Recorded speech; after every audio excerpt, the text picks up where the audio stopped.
Hello, all, and welcome back to another episode of TV and Us, a conversation show about the TV series we just can't stop talking about. My name is Jennifer Hahn. And I'm Sarah Callan. And each season, we focus on a different show, reviewing it episode by episode, and we invite you to watch along with us. Right now, we are reviewing Marvel's Echo, and today we are on episode 4, titled Taloa. If you haven't watched it yet, this is your spoiler alert. Please check it out before continuing to listen to the rest of this episode. All right, Sarah, kick us off with an IMDb summary for Echo episode 4. Maya finds herself at a crossroads as she faces the shadows of her past and contemplates her future. All right. Vague enough. This seems like lots of big decisions are made. Shadows of her past. Yeah. Her future. Yeah. That's a no lot spoilers. of contemplating. Yeah. All right, let's start off with our episode titles of choice for episode 4. What was your choice? Mine is Full Circle. Ooh, yes. In so many ways too. Both from a macro level with the ancestors, also with the family, also with Kingpin. Lots of dimensions. Yeah, we got lots of circles. My episode title of choice is Reunions.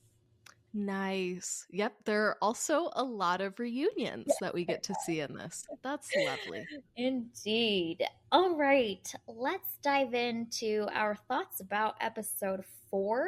We are now on episode 4 out of 5, so we've got one more left of this miniseries before the show wraps up. Curious how you thought that this episode did as far as handling the storytelling, character development, all that goodness. How did this work for you? Yeah, I am just growing increasingly frustrated with each episode because there's good stuff here. I just think that this whole show, from like a macro perspective, is just paced really, really poorly. And they're doing good things, but at the wrong time or in the wrong way. So it doesn't land as well as it should. And so as this episode was going along, I was getting more and more annoyed because it was like, okay, these are things that I've been wanting. You know, we learn more about Henry's backstory and his relationship with Fisk and why he's siding with Maya in her master plan that we still haven't seen any part of. And then like her and her grandma connecting, like that's so good. We get to learn like a little bit about the ancestors, but really not a lot. And so like this is a really emotionally rich episode, and we get to see Maya connecting in different ways with these different people, and she's confronting Fisk and her relationship with him and trying to decide what she's going to do. But I think because the last episode is the next episode, it's any decision that she makes, I think, is just going to feel cheap, you know, like she's leaving Oklahoma in this episode, presumably just to like get away from everything, but something will pull her back. And then she will have to decide, is she going to side with Fisk or is she going to rise up and be a superhero and defeat him? And I don't know, it's just all too quick for me. And I feel like this story and even these emotional beats, they have come too late. And you just don't have the time for them to breathe and like sink in and allow for those to really, I don't know, do the work that they're supposed to do. And you don't get to see the grappling and the wrestling that I think you would want to see in Maya as she has to confront these various things. And it's just because there isn't enough time in this show. So I'm frustrated, and I wish that this show was longer so that these themes and these characters and all of these really intricate threads could be better explored, because I think these characters in the story deserve something better than what we got. So that's my long-winded way of saying I am disappointed. TLDR, we've got a 3-word sentence to summarize. Yeah, Sarah's thoughts about this, which I was disappointed as well, but also not surprised. I think I'm less surprised with each Yeah. episode that now is being Yeah. shared with us. I would summarize my thoughts about this episode with a 2006 song from JoJo, and she sings, Ooh. it's just too little too late. There's some Well good done. there's some good things that this episode specifically does. We get a little bit of a backstory. There's a really great scene where we are in a flashback with Kingpin and Little Maya, and it's a fabulous scene. It's shot really well. There's some really great like visuals of, you know, Kingpin big and imposing with his white suit splattered with blood, and she is this tiny girl in her school uniform, and you see like the beginnings of this really toxic relationship forming them. But I'm like, why is this in episode 4? Like this is the type of context that I think would have helped create much more emotional stakes for this relationship had we seen that maybe earlier. So in a way, I feel like the show has a lot of the right pieces, and there are some good things, but it's almost like that exercise that they give you in school when you're like taking an IQ test or something like that, where they're like, here is a story of events, but it is out of order, and we need you to put it in order. Mm. That's kind Mm-hmm. of what the show feels like. Like all these missing pieces are fitting together in a really weird way, and things that I think would have been useful to know earlier are happening later. And then I think it's kind of setting up basically this really confusing focal point for the show. I still am not clear what we're focused on. Are we starting a war? Mm-hmm. Because that was teed up at the I'm beginning, not sure. and the war has not begun. Is it about this family drama? Well, we started some relational dynamics teeing up this whole tension with Bonnie, and we've like completely abandoned that whole thread. Like she's nowhere to be seen in this episode. So I feel like we just need to rejigger some of the sequencing, and maybe I still don't think it would have been great, but it would have maybe made a little bit more sense than this is making right now. My theory about this show is also that I think that they do a really good job with like marketing and editing, because the previously on segment plays for this episode, and I'm like, that there's a lot of really good things here. Like that seems Mm-hmm. really exciting. And then you get into the episode and you're like, oh, this is not good storytelling. Same thing with the trailer. The trailer makes this show look so exciting and thrilling, but you get to the actual meat and potatoes and it's not. So my theory is they've got all the right pieces and they know how to construct it together in like a 2 to 3 minute highlight reel. But the actual meat and potatoes, it's not great. And my theory is that a big part is the sequencing of events. Like we're just flashing back at the wrong times or flashing forward in the wrong times. New information is revealed at the wrong time. So it's just wrong timing for a lot of things. Mm-hmm. Yeah. And to your point, in my notes, I wrote down after the episode was over, what are we doing in this show? What is the point? And Yeah. I'm not sure. Because we have, like you said, we have so many things that this show has teed up for us, and we have one episode left. And there's no way that they're going to be able to resolve all of these things in one episode. I just and I don't know what we're doing here. Like I don't know. I think that goes back to something we've talked about before, in that this show doesn't know what it is. And so it's just trying to do a little bit of everything. And in doing that, it ends up being a bit of a mess. And so I I I I'm so frustrated because I want this show to be good. And it's just not. And that's upsetting. I wanted the story to be top tier Marvel, which we know that they can do, but somehow this is just kind of like mid tier, kind of okay. And I think this story deserves better than that. So I am annoyed, but hopefully this entire episode won't be just me saying that I'm annoyed. Which is also very valid, because we have our feelings, and that's what the pod's for us to air all of our grievances about things that are not Mhm. working. And this is not working. I do think back sometimes to your theory hypothesis around like Disney just running out of money or not wanting to allocate more money to this show, and it getting, I think you said it was supposed to be how many episodes, and then they cut it down, 8, and they cut it down to 5, 6. 6, and they cut it Yeah, down to 6 to 5. 5. Yeah. Okay, But my so maybe theory is that they were supposed to be 6 episodes that were longer too. eight. Like Yeah. that makes sense to me because I think like 6-hour-long episodes, you could maybe tell this story, but 5 40-minute episodes, like there's no way you can't do that. Mm-hmm. Okay. Interesting. Because I think what's also adds to the frustration, but also maybe is, a plus for the show is that there's a lot of good pieces of the puzzle, which is that in of itself, like the individual storylines are really fascinating and interesting.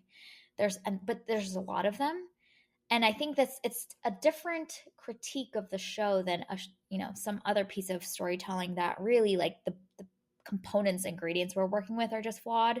Like they've got good ingredients here, you just need to put them together in the right way. You can't put the peanut butter with the celery, well actually some people do with the ants on the log, but like things that are incoherent together can't be put together, um so that the whole is not working together. But I would argue that a lot of these individual storylines are really rooted in some interesting stuff. The family drama, the ancestral history, tying to the powers, this idea of a toxic relationship between her uncle and Maya, like individually, all of that's fascinating. We just somehow have not figured out how to put all the good things together. And I think that's why I'm so frustrated because if this was just bad, then you're like, yeah, it's just a bad show. Like, no big deal. You just don't have to like it because it's not good quality.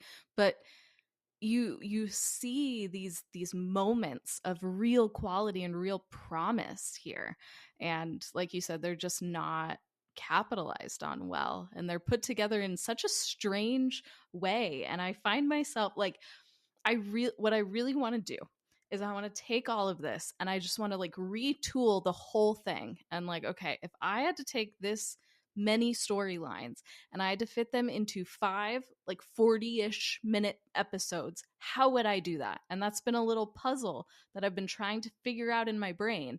I won't know how to do it until like the show is over because you don't know how it ends yet. But I don't know. I think it would just be so interesting to see like what could be cut from this and then what could be added to make this more cohesive, make the story more coherent, and make it more satisfying too. Because it's not satisfying because they keep teeing things up and either it's not mentioned again or it's resolved very quickly, and so nothing has the weight that it should. So I'm not invested in the show except for I like Alakwa Cox and she's doing a great job as Maya. And so I want to keep watching this show to support her. But that is the extent of my investment in this show. And that's a bummer when you have literally one episode left. Yeah, it's like the show has ADD. Like it can't focus Yes. on one Yeah. thing. We just like kind of get sidetracked and captivated by some other things. We're like, okay, we'll just run down that path now, like cool, exciting. And we just totally abandon the thing that we were just working on. This whole progression that we were just building towards. Mm, Goodbye, squirrel, over there. We'll go run in that Hmm. direction. Yeah, which is fine, except it doesn't make for a great TV show. No. It's kind of hard to follow. Yeah. Yeah. I think there's maybe a version of this that would have the same issues with just teeing up a lot of things but not fitting together well. But if Maya had a more clear objective, I think I would also be less Hmm. upset. I throughout this episode I was like, Maya, I don't know what you want to do. Are we trying to take over this empire? and start our own criminal empire? Are you looking for like relational reconciliation? Are you wanting to take Kingpin out? Like, I don't know what her objective is. And I think that's okay if the objective changes. Like we were trying to take Fisk out, we did that. Oops, we realized that actually we have a kind of strange relationship with him with a lot of history, so now my objective has changed. But like I never knew what your objective was really to begin with, and we never made progress in any direction. So we are just kind of bouncing from to a lot of different things without a lot of clarity. So I think if she had better motivations and agency to make progress towards something, and even if that something might shift along the way, that's okay. But at least like there's some at any given point, I can clearly articulate what does Maya want, and I don't think I can do that with most of the scenes in this movie. I think there's a couple of moments at the beginning where she states very clearly, I'm looking to start a war with Fisk and take over, and she blows up one of his sites. But then after that, she's just kind of like palling around a little bit afterwards, and I think that's where we kind of lose a little momentum as well. Mm-hmm. Yeah, yeah. I think because the blowing up of his weapons happens in episode 2, and so I think for those 2 episodes, it's pretty clear that she wants to take over his empire. But then episode 3, we go on the detour in the skating rink, and then episode 4, we go on a detour with feelings, and we don't know what has happened with the plan. We don't know what her objective is anymore. And it get like that could be interesting. Like you said, like her wrestling with like what do I do? You know, I thought that I killed this dude, but he's alive. There's all this baggage. Now he's offering me what I've said that I wanted, but it requires me to go back to him when that's not who I am anymore. Like I think if this had been like really rooted in who is Maya and she's trying to figure out who she is, because she can't just be this like trained assassin anymore, but she wants to be something else, and you're seeing her like grow and change and develop over time, then that like push and pull would have been really interesting. And then her choosing between like going back to her roots and her family versus going back to Fisk and the world that she's always known, and both contain hurt and both contain risk, but who does she want to become? And then she makes a choice because she has agency. Like that could have been really, really interesting, but instead it's just Maya kind of having random conversations of an emotional nature, and then she leaves. It's like, wait, what That's did the we just do? IMDb summary for this episode. Yes. Maya has Yeah. random conversations of emotional natures. A Yes. series, a collection of random Yes. conversations. Yeah. But that's what this Brilliant. is. It is. But, and what's interesting is that each individual conversation is really great. That's the fun Yes. part. That's the confusing Yeah. part. Because that whole conversation she has, there's 2 big ones. One is in kind of her childhood home with Kingpin, the other is in Kingpin's hotel room. Both of those individually are fascinating, and there's so much that's like uncovered as far as the inner turmoil that she's experiencing of like reframing her story and her narrative, how she's understood her childhood, and reframing this dynamic that she thought she could trust this person that she can't now. But then also like there is all that history there. Like there's so much goodness that gets like pulled out from those conversations. But it's out of context. So I think that Mm-hmm.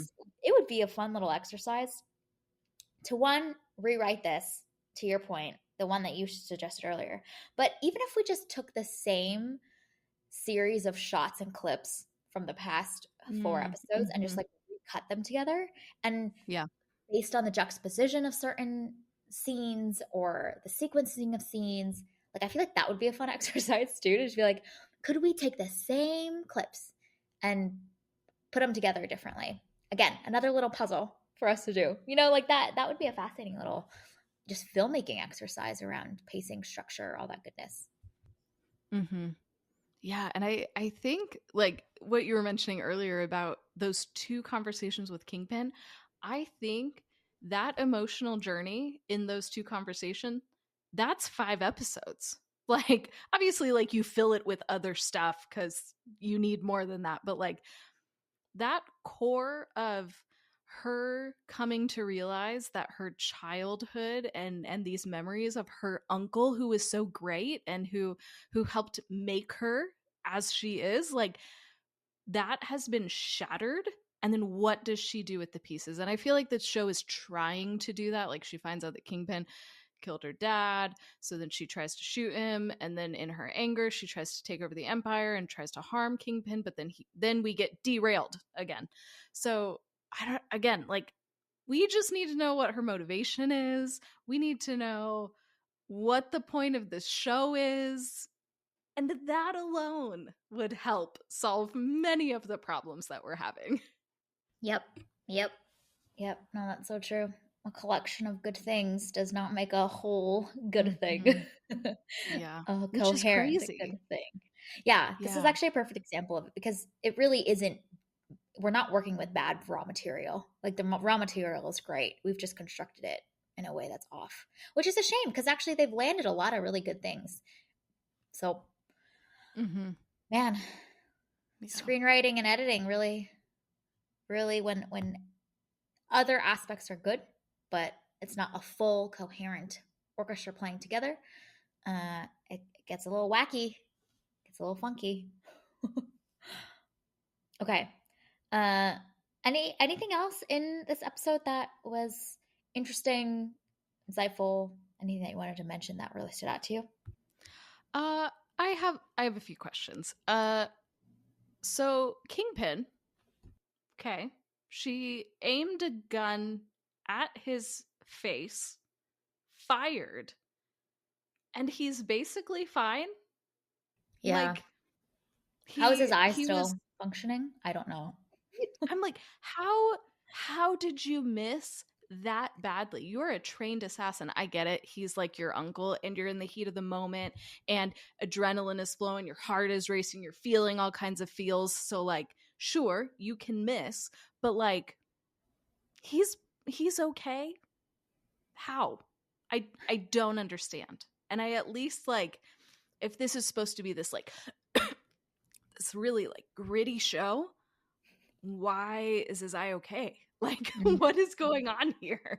I at least wanted to see like the eye was gone or something. I don't know. But Yes.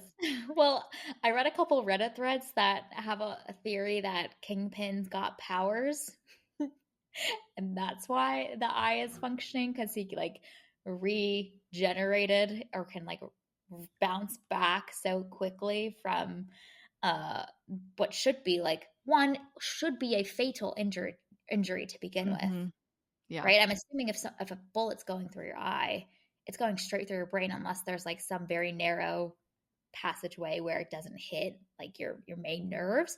But like what should have been a fatal an injury that all of a sudden now we are just fully healed from. Magical powers. Ugh, It's the only logical yeah, explanation. that's true. It's just such a lame cop out, but like, okay, all Well, at least right, Maya fine. should be surprised by it too. She does not seem phased at all when he Yeah, reveals his perfectly functioning eye. it's so weird. I was like, because you see him and he starts out with the bandage on his eye, and I was like, ooh, okay, what happened to your eyeball? And then he takes it off, and I was like, wait, wait, what? And he's like You're blinking and fine? he can see through Like, it and it's like fully open and yeah. yeah.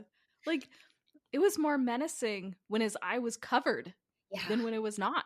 Yeah. And that is a problem. Hmm. I think it also would have just been better storytelling because then you see like constantly the like stakes of this relationship's like toxicity and just there it's like Hmm. this physical representation of all the drama that has gone down between them. But now like if he's healing, it's like kind of like just wiping away the effects of what is kind of the ultimate betrayal of this person that was the only person that you could trust, that took care of you and raised you, that you then shot in the face to kill. Like some shit went down, and I think it makes a lot of the rest of their interactions like more interesting to have that like always kind of there as a reminder of all that's gone down. But no, Kingpin got powers apparently. Mm-hmm. Ugh, that's so lame, I don't know. That's but just theories. That's plausible. just theories. It makes sense. So I will accept this. Thank you, Reddit. Yeah. Um, no opening sequence pattern this time, which was interesting. Yeah. Yeah. Yeah, I think like I mean, there in some ways we are now like moving through the generations. So I'm assuming that the whole kind of story and kind of depiction that Chula shares of Maya's mother's birth is like that continuation of that pattern that we've been seeing. But Mm-hmm. again, like it was such a great framing device, and you've already done 3 of them. Like, let's continue on the pattern and just put that piece, that conversation, or that moment towards the beginning of the episode. I don't know. I'm just like, you couldn't even stick to that show. Come on. Like you got a good thing going. Yeah. Yeah, I was pretty bothered by that because they've set it up and we were progressing through time in each of the flashbacks and I was like, "Okay, who is the next ancestor that we're going to meet?" And nope, we've ran out of ancestors maybe. And so here we are. Oh, I don't yeah. know. Here we are. And then I guess the next episode will just be basically Chula and Maya being the Mhm. full fulfillment of um, those powers throughout the generations. Yeah. Um, one one other random little thing that irked me was the flashback scene of Kingpin and Little Maya, who I think she's maybe like 6 or 7 in that scene. I call BS that this girl has seen a man covered in blood, dead, and her first reaction is to go over and kick him. Like, I get we're trying to portray Maya as this like really tough, gritty, like Yeah. badass, which she is when she's been trained to be.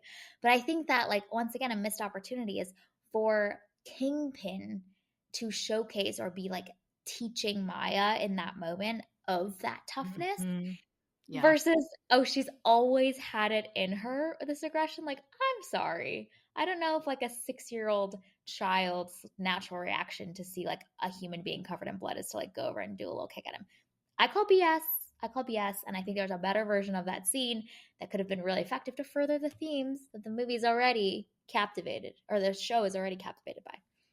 No, that's such a good point cuz there's no way, especially because she like her memories of her family and her life and how things like used to be and that like goodness and wholesomeness in her is still there. Like, yes, she has lost her community, yes, she has lost her parents, but I don't know, she's probably still just a Mm-hmm. normal kid. I don't think that Kingpin would have been able to brainwash her that quickly. Mm-hmm. Ugh, what a bummer. And again, like narratively, it would have been great to see her crying and running away or like being horrified at that. And then Kingpin like taking her and bringing her and being like, no, this is how we handle things. And like Yes, starting exactly.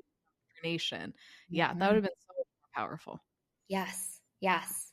That would have been perfect. And then it supports the rest of that storyline that we see of her saying, like, you isolated me, like, you trained me to be this way. Like, this is not my reality. Cause then you see that played out in its fullness. But um, yeah, once again, what I think like that's such a miss in understanding like human nature. Like, I just call BS. This is not how human beings operate. This is not how Hmm. children operate. Yeah, no, that's a good call. Yeah, that was a miss. All right. Any other thoughts from episode 4 before we give out some awards?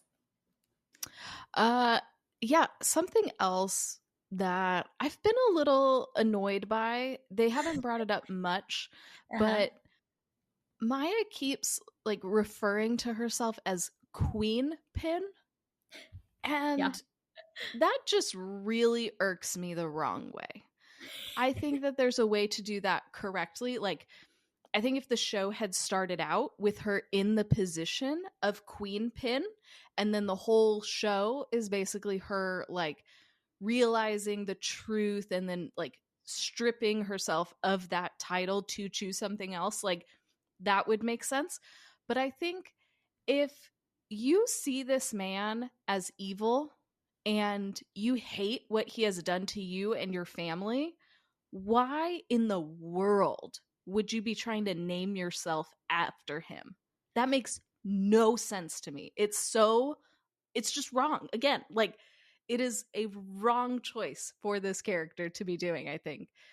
Ugh, I hate it. Yeah, especially because also the queen is like especially in the game of chess, the king is the most important one. So if you're right, you start as queen pin, you're his second in command, and now you're going to take him over and run the whole show, then you become kingpin. I'd Mhm. yeah. Yeah. And I also think like if the show is gearing up to this kind of like battle of these two sides of Maya, and is she going to choose her family and her heritage and the ancestors, or is she going to choose Kingpin? And if she ends up choosing a different name for herself, like that's cool and that's a cool contrast. But the show also hasn't brought up Queen Pin enough to, I think, make that contrast and that naming as effective as it could be, if that's where this show is going. And it's all about her choosing herself and choosing her name and choosing her heritage. So I think it's just a dumb name, and it's not used enough to be impactful, which makes it even more dumb. And so I just get annoyed every time she brings it up. Yeah, no, but I think it ushers in like a larger issue, which is that like it's not clear, does she want in or does she want out? Does she want to take over or Mm-hmm. does she want out of the whole system entirely? Yeah. We don't know. What they should have done is she wants to take over because she's just ambitious and been trained by Kingpin. She's trying to start the war. As she's fighting him and going after taking over his empire, she realizes that Kingpin took out her father, and it Yes. then brings her back to her family, and then it Yeah. like ushers in all this reflection of like, who am I becoming, and like, do I even want this anymore? Mm-hmm. Yeah, yeah, yeah. We just need to do a control F and just find everywhere that Queen Pin is in the screenplay and just delete that. Mhm. Yes. And Yeah. then flip everything on its head, like you said. Like I think as I was watching this episode, I kept thinking about episode 1, and it takes us through like 20 years of history really quickly, like skimming the surface.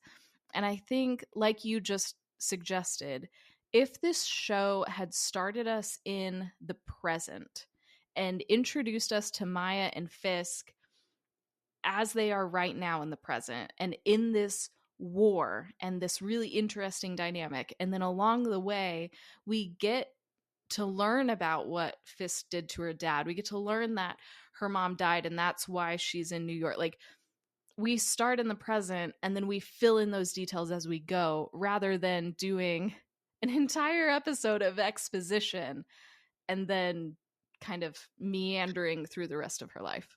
Ooh, yes. And then so we get thrown in at the beginning of the show, and the war's already like, it is full-fledged war. Yeah.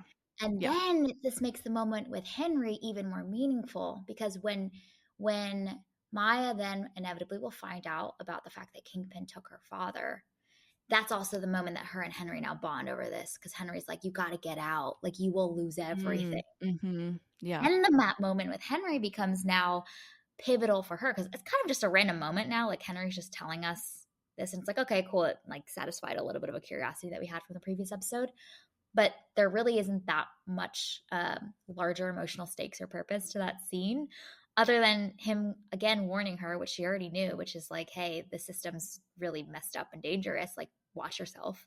but she already knew that, so she doesn't need to be told that. So that whole scene then kind of get, the air falls out of the balloon. Like there's not as much meaning to that moment, which could have been a really big moment for Maya. She's dealing with all of these feelings about discovering that the person that she trusted betrayed her. Then that scene where Henry comes right alongside her to confirm and validate and say, like, yes, this is who he really is. Mm, we've Yeah. already got a great version. Hmm. Yeah, because the first episode, she learns that Fisk killed her dad, and then immediately is the scene where she tries to shoot him. And like, I'm like, no, that discovery and that wrestling through your emotions, like, that can span a few episodes. Why did that only take like 30 seconds? And I think maybe what this show is also missing is the fact that wrestling with emotions is actually really interesting to watch in a show, even an action show, even a gritty show. You need to have those emotional moments when a character is wrestling, because if we don't get that, then we're not as invested in the character. There might be stakes like for them physically, but if we don't understand their emotional journey, it's harder for us to connect with that character and be invested in the show. Yeah, no, I think that's so good. That's so good because that is how we really get to know who this person is, right? Like, I would argue that for most of the show, up until episode 4, we're really just seeing Maya do things. Like, she takes action to do things or go see this person or try and execute some plan. But we need that, like, quiet moment of her trying to figure out, like, how she feels about these things, and then that pushes her into the actions that she takes next. It's the same thing with like people in your life too. It's like really knowing how they're feeling about the things that are happening around them is what really creates that connection with them versus just seeing them, the effects of what they're doing. And even the effects of what they're doing in the case of Maya for episodes 1 through 3, like, aren't even directed, so we still kind of don't really know what she wants and what she's doing. Like, that doesn't even give us any clues at all, so we're really kind of lost with this character, like feeling really really disconnected and therefore not as invested in that journey. Mm-hmm. Yeah. Ugh, it's such a shame. Again, like, there's so much emotional weight here. And like, Maya must be processing through so many emotions and going through so much emotional turmoil. And like, even if she is shut down her emotions, which you would probably have to do if you were trained to be an assassin, like, even that is an interesting journey for her to go on, from numb to actually letting those things in and grappling with her past or grappling with whatever. Like, that's also interesting. So she doesn't have to be this like touchy feely person going through all of this, but Mm-hmm. like, I don't know, just something more than Little we have. clues. And Mm-hmm. I I don't know. This character deserves it, the story deserves it, and Alakwa Cox can do it. Yeah. So I don't. I'm so annoyed. Okay, anyway, point Yep. made. Done. I have one more annoyance to air out, which is related Yes. to everything that we've been talking about earlier, but we've mostly been talking about in terms of like, what does Maya want? And every great hero needs a great villain. And it is unclear to Mm-hmm. me what King Yeah. Vin's plan is. Like, what does he want? This person shot you in the face. You are seemingly proposing that they come back. He's willing to like give his whole empire over. I know he has a plan, of course. He's the head of a massive criminal empire. I'm sure he's got so much up his sleeve, but like, I just need a little bit of insight into what it could be. I don't even want the whole plan because it's probably all going to be revealed in the next episode. But I'm not. He's just kind of floating too for me of like, what are his desires? What are his motivations? Like, what is his emotional journey? And I think then seeing them to play off each other and maybe try and trick each other, outsmart each other, emotionally, manipulate each other in the ways that they can, like, that becomes really interesting. versus I don't know what Kingpin's plan is. No idea. It's all going to be revealed in episode 5, I'm sure, but like the little slow drip along the way is what makes this like a delicious fun journey for us to see how we're clued in as a viewer a little bit more than even the characters are with each other. And then that makes it really fun and exciting. So that I am also missing as well with Kingpin's motives. But Jen, he gave her a ball peen hammer that he used to kill his father. That's Oh, that's not enough for you? it's the grand gesture that reveals his whole plan, his heart. Yeah. Oh my gosh. Oh man. It was just so funny. Like I was like, okay, all right, Kingpin killed his dad. So what is in that box? Is it going to be his dad's head? Like what are we like this is supposed to be gritty. What are we doing here? That she opens it up and it's a ball peen hammer and I'm like, are you kidding me? That's Well, that's the best we could come up with? it's funny too because like the show plays up the moment where we're like, ooh, is Yeah. she gonna hit him or not? And like we know Mhm. obviously she's not going to. So like there's No. this really long pause with the music swelling. And I'm like, okay, well, she's not gonna hit him. She's gonna put it down. And of Yeah. course she does. And so you're like, yeah, I Mhm. saw that. Saw that coming. Well, and like he confessed to committing a murder with that ball peen hammer, and then you just touch it and get your fingerprints all up on that too? Like, are you kidding me? Maybe it wasn't the hammer that he used, but still, like, that is a murder weapon. He's not going to get indicted because he has all the money in the world, but like, you just touched some evidence. That's not a great idea. Well, I love that it's also like in this like fine wooden Yeah. container wrapped in like a blue velvet cloth, you know?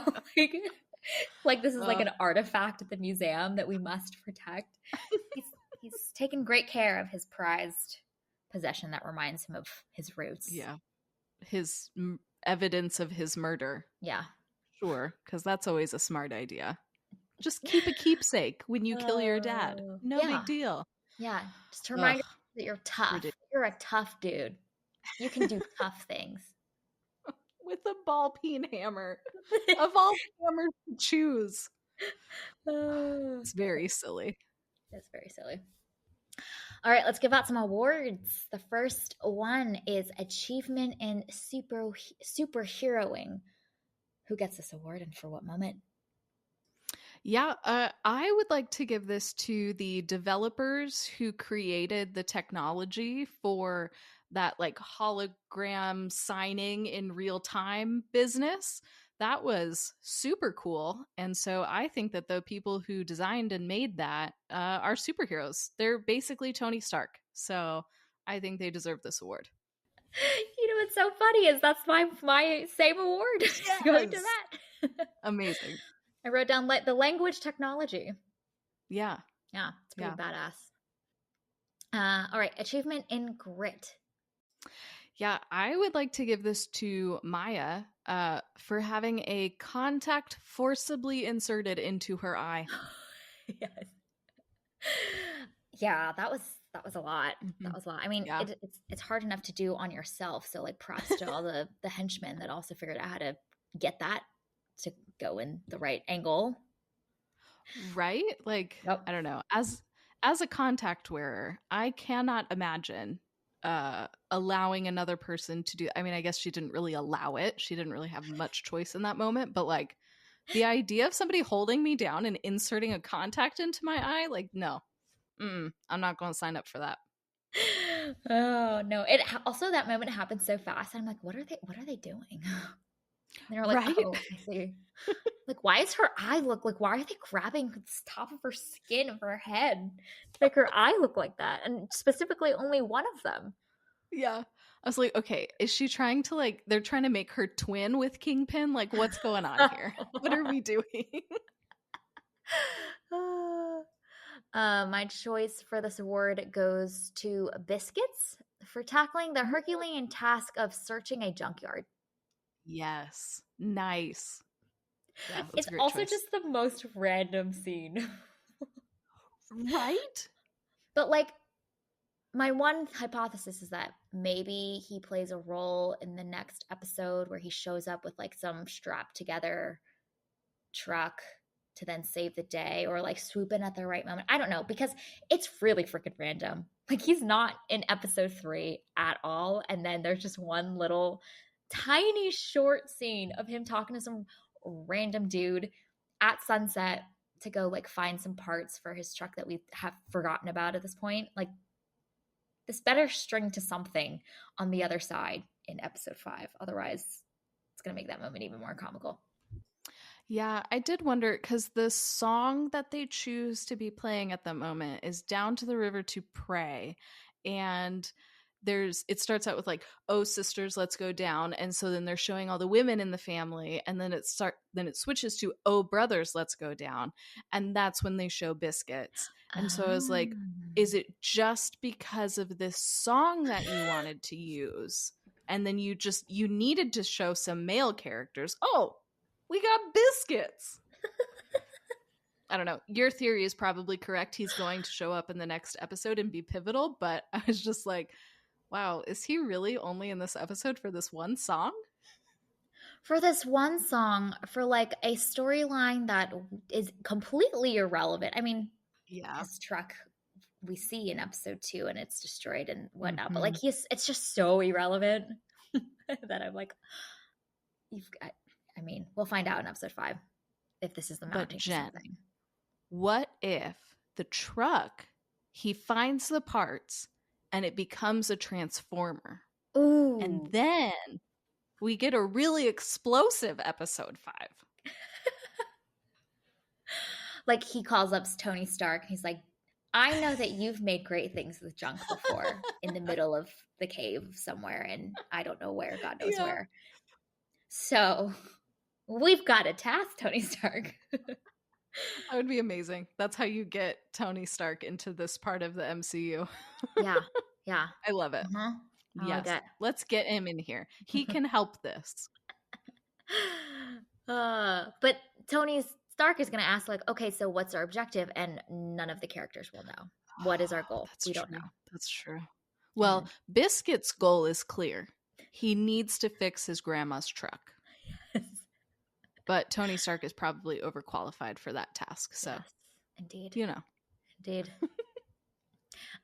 Okay, next category is achievement in words. Who gets this award and for what line? Yeah, I would like to give this to the random dude at the junkyard for saying, everything the light touches is yours. It's so goofy. It is so goofy. Why I loved is that it. The choice. Oh. Mm-hmm.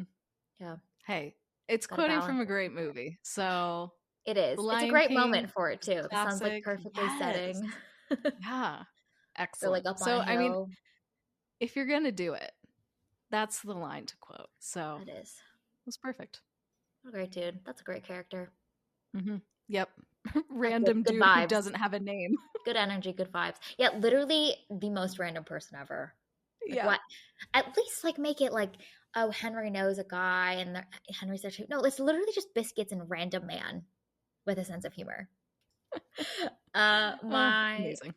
Choice for this award is Maya when she says to Kingpin, even these contacts, you got them because you didn't care enough to learn how to sign. Mm-hmm. Yeah. That was so great. I thought that was really great. And I think it does bring up just like such a fascinating, this is like one of those moments where the show is doing something incredibly insightful and awesome, which is we're like ooh and eyeing at this technology, which is fabulous and will make, I mean, just in general, the way that technology can make accessibility so much more abundant for modern society. But it does then usher in this other dimension to this challenge, which is how many people will dedicate the time and energy investment to learn to truly sign, and where will the technology be limited in our ability or fail us in our ability to understand each other. And it's such a small little line, but I think it's such a perfect example of like these really strokes of brilliance that the show has, which is one, it fulfills this emotional stakes that are being raised in this conversation between her and Kingpin. So awesome for the character development, awesome for the storyline, but also is then tied so interconnectedly with this other very interesting implication that we as viewers might not have considered as we're oohing and awing at the really cool technology, to think about the other side of what the effects are of using technology like this.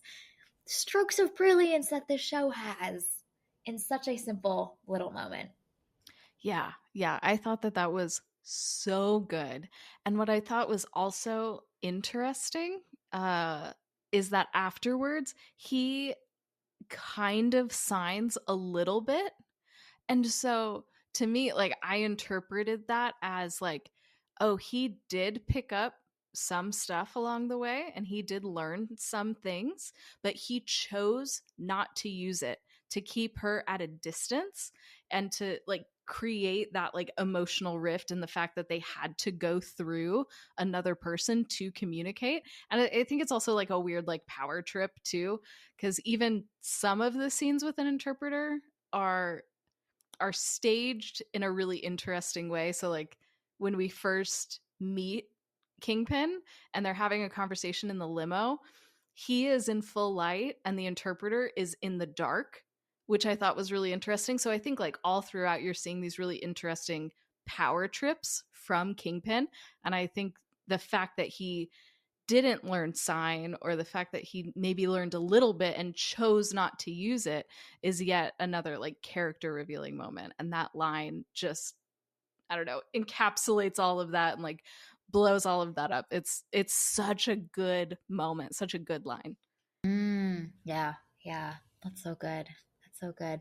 And I think this is something that interesting that the show does as far as like sequencing, which I know we've talked about already, but I'm gonna just bring it up again because this really irked me in that when this scene was unfolding, which was a fabulous scene with the contact lenses, but like right before that scene, we see the flashback to them in like 2021 where they basically take out the interpreter um, in one of the more gritty scenes of the entire show, and then immediately afterwards we see this scene. And I just think that we as viewers are smart enough to have picked up on all of those details along the way had they included that scene, say in episode 2 or episode 3, to realize why it's significant that Kingpin no longer wants to have a go-between. Like, we don't need those two scenes to be literally next to each other for us to get it. And it kind of feels like they did it intentionally to be like, hey, back in the past, they had a go-between and then Kingpin got rid of it because that was a liability. So now we're in the present and they now have a new technology where they don't need go-between. It's like, we don't need them literally side by side together. It's okay. We can remember things, you know? There's a couple of moments like that this show does where I'm like, the juxtaposition like so closely together feels a little bit like, hey, just to make sure that you remember these things are in conversation with each other. And I just think that, you know, the show can trust us a little bit more, that we can follow, we can remember things. And I think I don't, again, like this, what we've talked about this whole episode is that the show is just making interesting choices, because I think that that interpreter that they take out is a different interpreter than we saw in the first episode. And so Yes. presumably he is taking out every single interpreter he Mm. hires Mm. to go between. And so I think again, like that is a really interesting thing. He didn't just take out an interpreter that he's been using for years, but he Mm. took out this interpreter that he hired for 1 hour or whatever, you know, one Sunday dinner. And so I don't know. I think those things are also really Oh, interesting about interesting. Kingpin. And Yeah. if that had been teed up maybe a little bit differently, then that could have really helped us understand his paranoia and what motivates him and all the yada yada. I hadn't even thought about like, yeah, the fact that to truly protect the you know, information not getting out or someone bribing the interpreters or blackmailing them, that he would have to take them out nearly after every conversation. I didn't even think about that aspect. That is fascinating. That would be really cool to, Right? and the show doesn't need to like fixate on it too much. Like for the people that follow that detail, great. For the people that don't, also fine. Like you'll see his paranoia in other aspects, but like the smartness of those little details for us to pick up on and just like chew on and like find delight in, like that's what makes watching shows and movies so fun. Mm-hmm. Yep. Good things are here. Mm-hmm. It's just weirdly structured. Yeah. All right. Looking ahead, what do you want to see in the final episode? We've got one more left. I don't know. I'm just done. I want to see whatever fight is going to happen. I want to see Biscuits zooming in his newly fixed car from the junkyard. Maybe with random junkyard guy also quoting from other Disney property. That'd be great. Mm-hmm. You know, Chula is now sewing a whole uniform for Maya, so that's cool. Gonna look great, I'm sure. But yeah, I kind of want to know what we're doing. What have we been doing for 5 episodes? And I hope that the 5th episode will give some sort of clarity about what this show is actually about. Yeah. So we just would like more content that can tie this whole show together and that we can then do our little puzzling on in our next episode. I would like to see some more grit. I feel like I was promised grit. Yeah. And this show, there are these very rare little like tiny scenes where like there's something that's a little bit more gory and a little bit more gritty, but not as much as I feel like they've really played it up to be in the marketing and the discourse and the kind of positioning of this show being like one of Marvel's grittiest pieces of content yet. Like this is pretty tame overall, even like outside of the like backdrop of it being like a Marvel piece of IP. Just in general, I think this is pretty tame. Yeah. And I think the way that they're doing grit is also kind of weird, because you'll have like a pretty tame fight or something, and then all of a sudden you'll have this really, really like gory moment and this gory shot, and then we just go back to like tameness.